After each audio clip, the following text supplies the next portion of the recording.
This is the most powerful building in the world, home to the presidents of the United States, where global decisions are made, crises are managed, and history is written.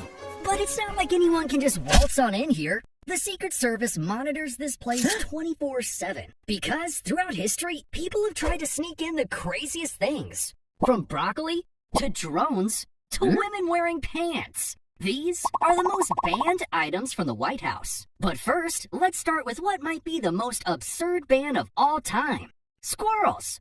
Because President Dwight D. Eisenhower had a putting green installed on the White House South Lawn so he could relax between high-stakes meetings. But his personal paradise was under attack, not from political enemies or the press, but from an army of mischievous squirrels. These little critters kept digging up the turf, burying nuts, and causing havoc. Eisenhower was livid. Legend has it he told his valet, "Next time you see one of those squirrels on my green, take a gun and shoot it." Luckily, no rodent blood was spilled, but the Secret Service launched Operation Squirrel, a real initiative to trap and relocate squirrels away from the White House. It made headlines, animal rights groups protested, and Ike's war on squirrels went down in history. Sorry to all the animal lovers out there, but squirrels were officially banned from the White House. But if you think that was crazy, President George H.W. Bush took things a step further when he declared open rebellion against broccoli. At a press conference, he said, "I do not like broccoli, and I'm President of the United States, and I'm not going to eat any more broccoli." With that, he issued an executive order of the taste buds, banning broccoli from Air Force One and the White House kitchen. That's right, the leader of the free world officially banished a vegetable. The response? California broccoli farmers shipped 10 tons of the stuff to Washington in protest. That's a pretty good prank. But Bush donated it all to local food banks. He wasn't just flexing power, he was showing that presidents are people too. People who don't like tiny green trees. I wish I could have banned broccoli from my kitchen growing up. Perks of being the president, I guess. But this next ban might ruin Barron Trump's birthday party. Because you wouldn't think party balloons and selfie sticks could be national security threats. But the White House disagrees. Balloons can pop and sound like gunfire, which is obviously a problem when the Secret Service is on high alert. In fact, there was an infamous incident in 2016 involving a rogue bunch of helium balloons floating near the grounds, causing a full-on lockdown, where they shut down access to the building and rushed officials to their private bunkers, so the Secret Service could handle balloons. But they didn't shoot them. They held their fire and waited until the balloons drifted to the ground before rushing them away from the property. Phew, that was a close call. But what about them selfie sticks? Well, what began as a tourist's favorite way to capture photos became a nightmare for the Secret Service.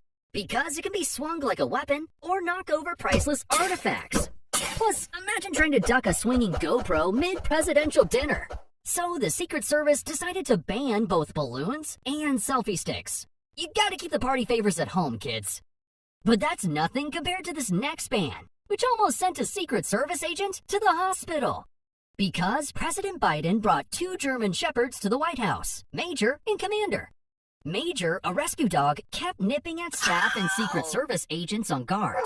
And despite training efforts, the incidents continued. So Major eventually got the boot to live with friends in Delaware. But then came Commander, who was younger, bigger, and turns out even more bite-happy. Because Commander bit 11 people during his time at the White House. Ouch! Get off me! The Secret Service had enough and decided to ban Commander from the premises.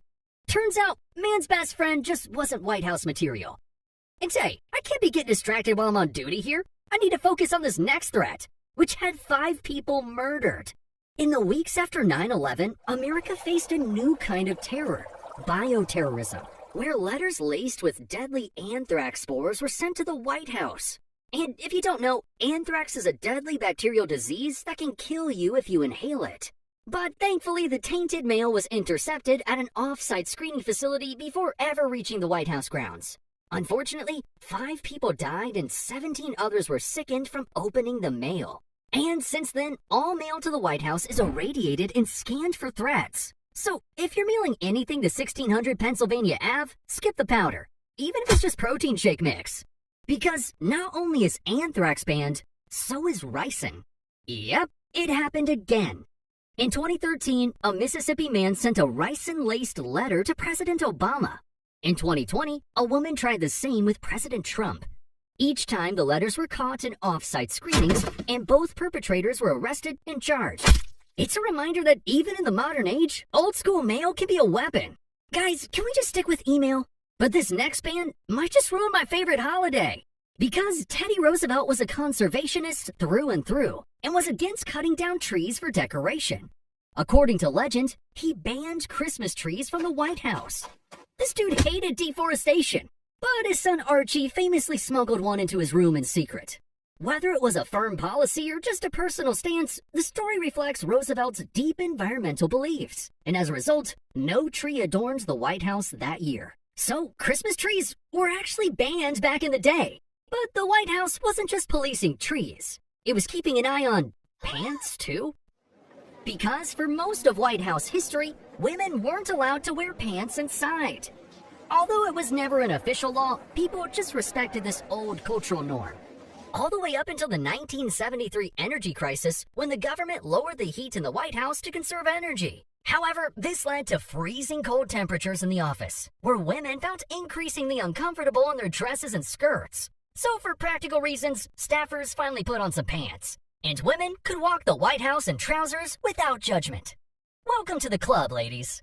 Pants were unofficially unbanned from the White House. And yeah, it only took freezing temperatures to make it happen. But another old-school norm that dominated the White House was smoking. Once upon a time, the White House was filled with cigar smoke. FDR, JFK, LBJ, all puffing away indoors.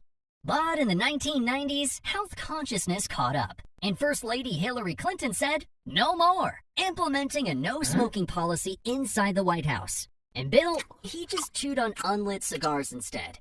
So it was official. Indoor smoking was banned. Light it up outside, boys.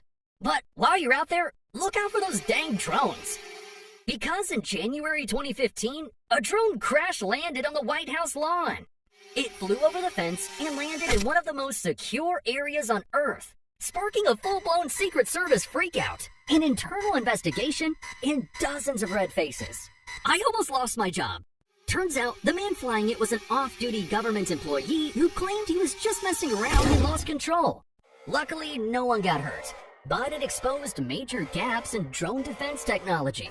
So the Secret Service cracked down and made the airspace above the White House a strict no-fly zone, and drones were hard banned from the property.